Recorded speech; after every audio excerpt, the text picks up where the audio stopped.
Hello, family. Welcome back to another episode of Bennie Bennie Podcast, where we invest our time in real talk, biblical truth, and everyday wisdom.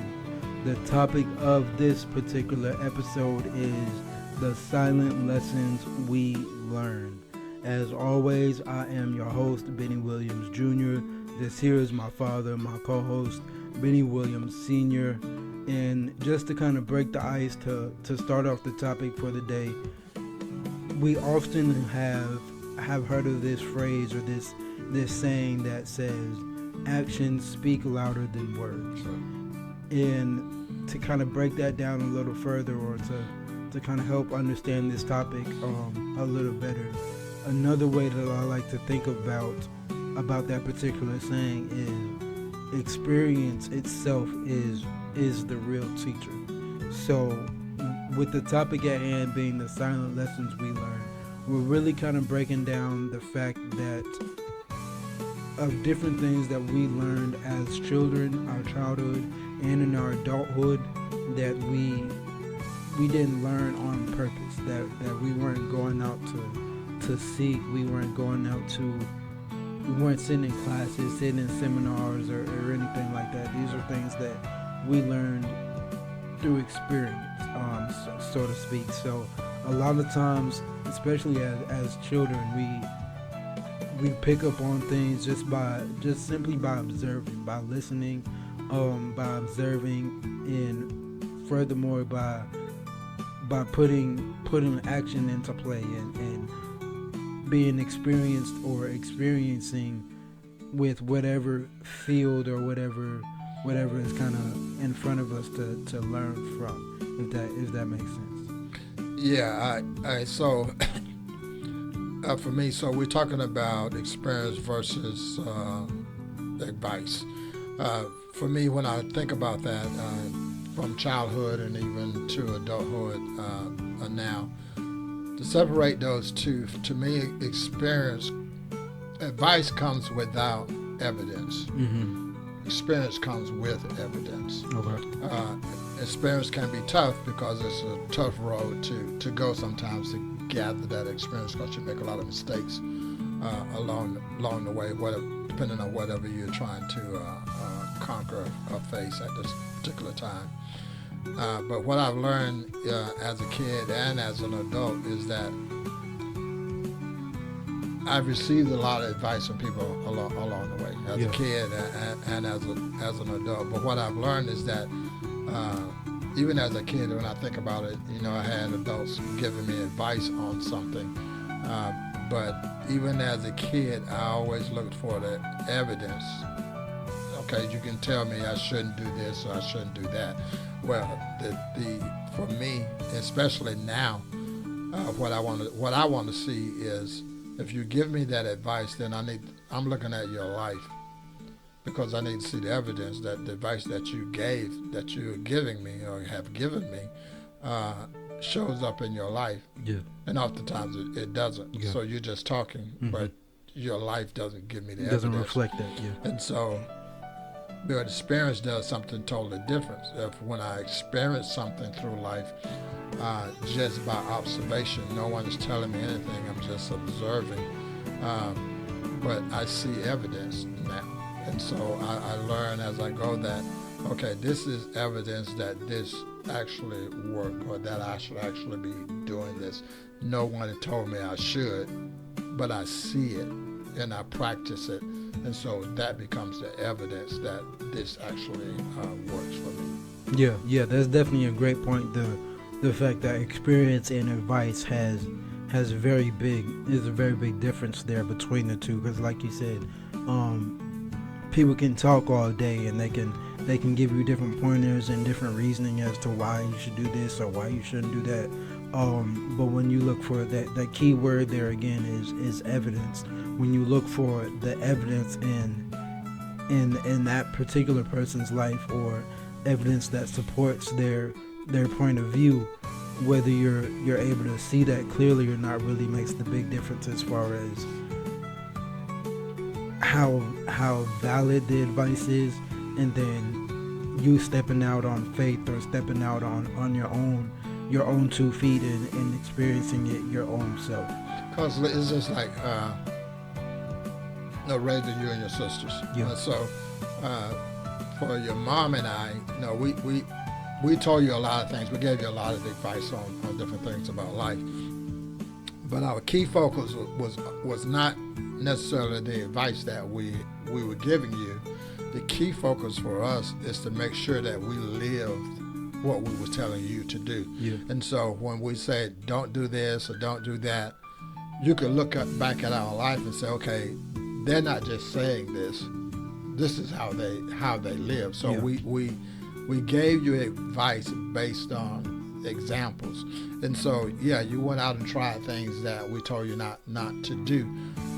But then you reflect back on what we said. And you say, okay, this, and sometimes the lessons of life is just hard. And then you look back and you say, okay, this is why mom and dad said this. Yeah. And then I even look back on my childhood, even now, certain things that go on in my life, and it's those quiet moments and of reflection that comes and said, okay, this is why my mom did this, or this is why my grandparents did this, and it sheds light on things. And I'm in that experience stage, and I've been in. We're always going through an experience stage, and sometimes it's very difficult. It's very difficult to do that, but I think inherently we want to grow. We want growth, but growth often comes with pain, and so the pain is the ticket for growth. We don't want the pain. Yeah.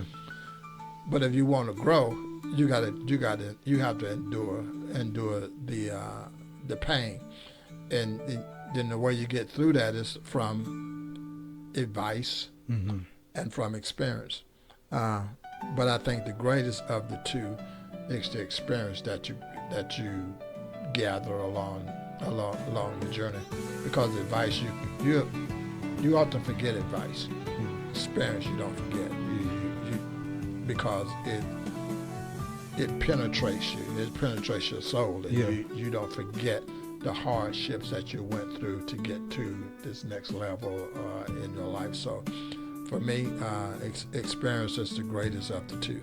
Yeah, and that's a great pivot point that you brought up is that pain word, because from my experience, it's that, especially as a child, as a young adult, I think being able to, because of course our parents and maybe our friends and peers, they always have positive things to say and advice, and kind of leaning us one way or the other, but being able to turn into a young adult and then starting to have to somehow make decisions on your own and kind of figure your way out through life, you find yourself in these situations, and sometimes life just throws situations at you that you don't really have any kind of control over, to where it's not until you're faced with those situations, those hardships that are painful, that are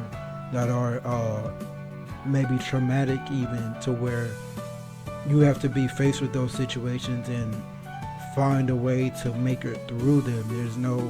There's no really way around it. You literally have to go through it until you learn on the other side of all the things that you're now realizing that you're capable of all the things that you now realize that you can be responsible for, and the strength that you didn't know that you're able to have throughout that journey, of that painful journey. You're able to just learn so much more about yourself, and probably a lot of times about your environment and other people around you too. You're just learning different life things. I think a lot of times people experience this when they go out to, again, this is young adults, when they go out to college and things. They're moving out of their parents' house for the first time.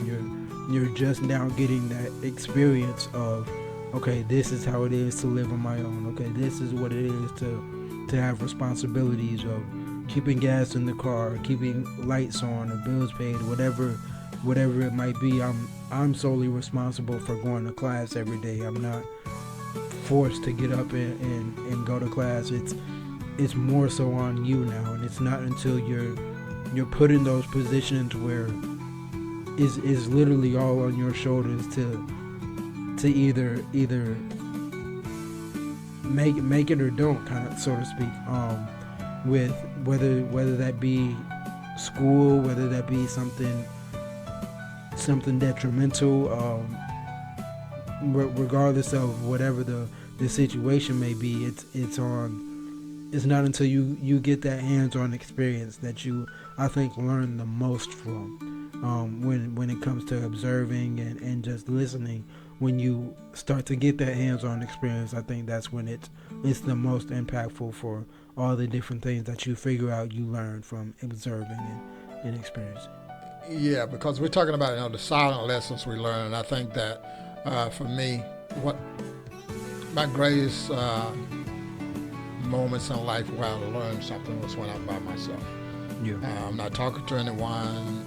There's no distraction. All it is me. And so before I retired, I traveled a lot, almost every week traveling.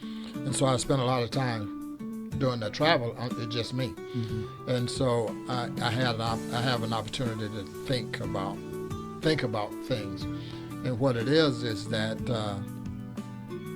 and what I'm thinking about is not necessarily something that someone said to me or something that someone did. The thoughts that are coming to my mind are just things I've observed through life. And then there are particular times when I'm dealing with something in my own personal life, and I'm just meditating while I'm driving along. And the answer to whatever I'm dealing with kind of just shows up in my mind. Yeah. But that's because I've learned it already. Yeah. I wasn't aware that I learned it. But those quiet moments revealed to me, okay, here's your answer. You learned this 10 years ago. Mm-hmm. And then it just kind of clicked, and I'm like, oh yeah, okay, that's what I can do to get out of this situation or conquer this obstacle that's standing in my way. And I think that and so for me, it's always been like that. Even when I reflect back on my childhood, I was doing this not too long ago, and I didn't realize the amount of time that I spent by myself. Yeah. I remember the times hanging out with friends and things like that, but a great majority of my childhood was just me. Mm-hmm. And I learned a lot of things through that. It gave me a peace of mind. It gave me a safe place to be. It gave me insight on things, just life in general. Yeah. And it still does that even now today. Even when I'm writing a book and I'm thinking about the topic and the things that go into that, those quiet moments gives me the words to say. It's not in conversation with other people. It's not social media or any of that. It's just those quiet moments, and those thoughts come to my mind, and it's things that I have heard or have seen over the years, but they flow into my mind in those quiet moments. And for me, it's encouraging, it's refreshing to know that is always there. And that's why I say the experience is greater for me than the advice that I've gotten from others. And one of the reasons is that I've gotten a lot of bad advice. Yeah. No, I've tried both sides, so I've gotten a lot of bad advice. People say, okay, you need to do X, Y, and Z, and then I'm looking, and sometimes I tried it, and I'm like, that didn't work. And then I start looking at their life, and I'm like, wait a minute, they're not doing that. Yeah. And so why are you telling me to do something that you're not doing, and you have no evidence that it works? Yeah. And so now, because I've tried that, now I got to try something different. And now experience kicks in. Yeah. And then experience gives me, okay, yeah, here's the evidence that this either doesn't work or it does work. But now I have guidance. Now I know which way I need to be focusing on. Yeah, I can definitely attest to a lot of that being true in my own personal life, because similar to you, it's times that my solitude when I'm by myself is a lot of times when I seem to kind of flourish, when a lot of times answers seem to flow to me a little more naturally, a little more easy, and I'm able to be more creative, to be more just figure things out a little better, a little easier. Those quiet moments when I am by myself and when I am in my solitude, just me and my own thoughts, I'm able to kind of execute things a little better, a little differently. And along with that, I wanted to bring up the fact that also in my own personal life, I've learned, especially at this point of my life, I've learned that not everything is always meant to last.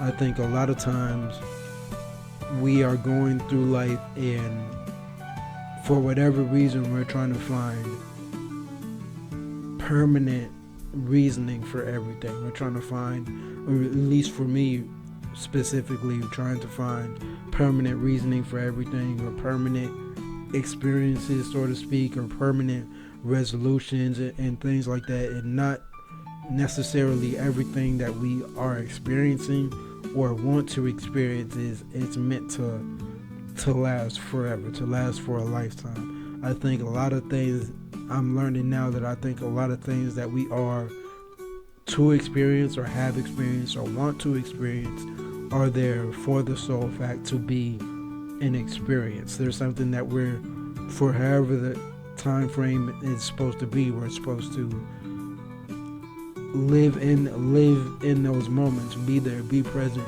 but learn as we go, and then learn from that experience.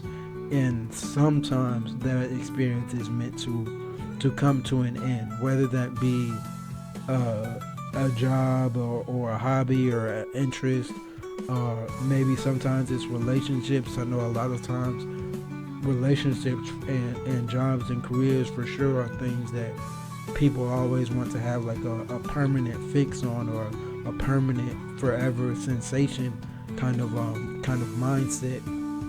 And I don't know if that's culturally kind of what we've been taught, and sometimes that works, sometimes that's depending on that person. And when you say that sometimes that works, what do you mean? For career instances, or for marriage instances as well.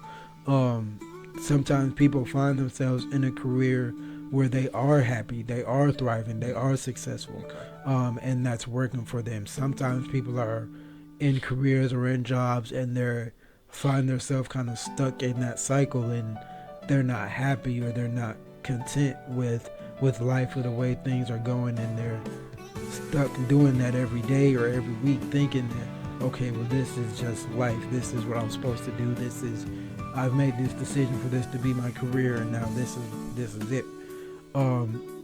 That's what I mean in that job, in that career sense. And then the same as that kind of mindset with marriage or with relationships.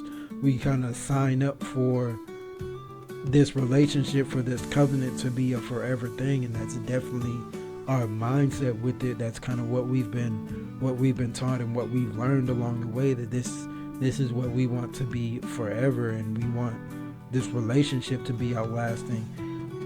However, the same thing as with the job and the careers, so often people get in these situations, and then these relationships and things change later on down the road for whatever the case may be, and that person is no longer happy, or those people are no longer happy in that position. We've seen it time and time again. People will stay together solely for the kids, and to an extent that makes sense. Like, yes, we want these children to have a healthy upbringing. We want them to see a mother and father in the same household and things like that. However, I think I've learned that not necessarily everything is meant to last if they're not healthy. if that makes sense. If it's not a healthy situation, job, career, relationship, hobbies, addictions, and these things aren't healthy addictions, healthy relationships, and careers and jobs, then they're not always meant to last. Yeah, so there's a passage of scripture in the Bible that says this too shall pass, and oftentimes we connect that to bad things that are happening in our lives because we obviously want the bad things to go away. But I think that in life, everything is temporary. Yeah. There's nothing permanent. I was just thinking about it a few days ago. All the people that we love and we care about, we slowly lose them over time. They go away. Yeah.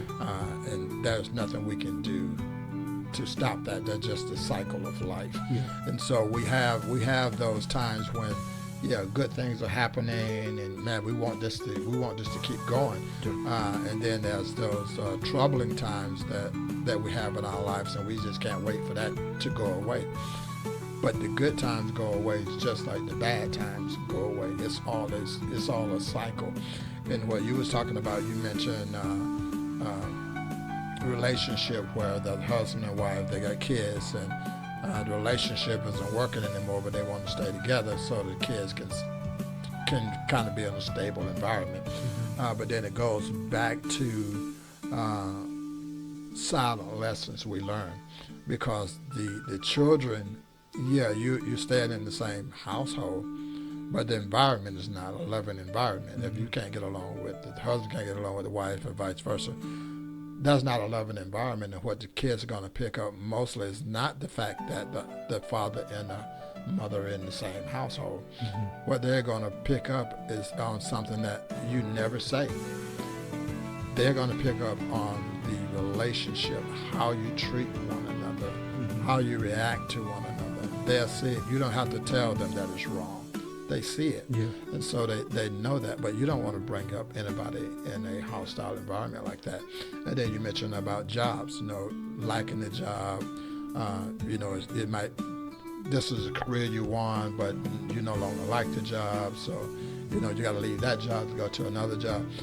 So my job, so I'm on a job, and for the first 2 years, it is a struggle. I mean, it's mind-boggling type of struggle because there's no support, and so I can't. I'm getting advice, but the advice that I'm getting from other employees, even management, that's not helping me at all. And so I had to rely on just the silent time with myself, trying to find answers to what I'm dealing with. Yeah. And those answers slowly came to me, not at the rate that I wanted it to, maybe not even the way I wanted it to. But as I went through the struggles there was always struggle, but the first 2 years was the worst. But when I started to look back on those, I get to year 3, 4, and 5, and I'm looking back on that. That was the greatest experience that I could have had. Yeah, for sure. It was tough. I mean, it was tough. I mean, crying by yourself tough. Yeah. So it was tough. But when I look back on it, I'm grateful that I had the experience because I learned so much, and no one had to tell me. Yeah. This is silent learning that I had, and through that experience of going through the pain of the job and the stress that went along with that, I stayed there for almost 20 years on that job. Yeah. Because I learned things along the way, and I can reflect not on the advice, but on the experience of learning along the journey. Yeah, I definitely think so. All in all, what this all really boils down to is experience and being hands-on, being able to be bold enough to step out and experience those hardships, those pains, those solitude moments where you might have to kind of break down in a sense for a minute to really feel out how to make it through to the other side and learn from the experience. That and I don't want us to make it sound like advice is not good. I've got some great advice for people in life, and so you don't have to trade one for the other. So you can learn things in silence. You can learn things from advice from other people. But I read something just a few days ago that says you have to be careful who you listen to because salt and sugar looks the same. Yes, for sure. And that is very true. So yeah, you can get advice from other people, and you can get good advice from other people. My only thing as it relates to that is that you need to know the people that you're getting advice from. Yeah. And then it becomes valuable to you. Yeah, most definitely. All in all, awareness itself, changes everything. Awareness and perspective is kind of where you. All in all, awareness changes everything. Awareness and perspective is everything when it comes to silently learning, to be able to learn in silence and being able to observe and listen as you learn through these different experiences. Your experience is everything. Being able to be bold enough to step out and be up to the challenge of experiencing. So once again, family and friends, ladies and gentlemen, we hope you've enjoyed this great informational episode of Bennie and Bennie Podcast. This was the silent lessons we learn, real talk, biblical truth, and everyday wisdom. We thank y'all so much, and we'll see y'all back next week.